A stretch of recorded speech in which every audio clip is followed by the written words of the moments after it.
The video must be shown so that it can be established to be part of the record of the impeachment trial process. So kung ano man po yung kailangang ipakita para ma-admit siya into evidence, yun po yung gagawin ng impeachment court and yung dalawang panig ngayong araw.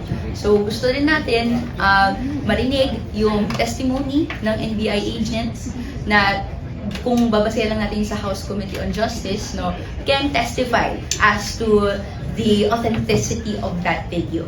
So yun po yung kailangan nating makita, ano yung pag-authenticate nito, and of course, anong ibig sabihin nito sa articles of impeachment at yung arguments naman. Itong impeachment process na ito is not about a personality. It's not even about the Vice President. It is about the constitutional process and the accountability mechanism na nakasaad sa ating saligang batas. Ito ay dapat mapaliwanag, maintindihan ng ating mga kababayan. Kaya hindi ito politika. Wala pong politika dito. This is just the process where the Constitution mandates the lower house to initiate the impeachment process and mandates the Senate to render a judgment after a trial.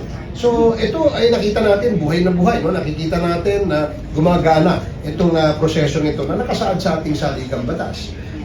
Kaya dapat tayo ay maging participant, no, sa success nitong prosesong ito.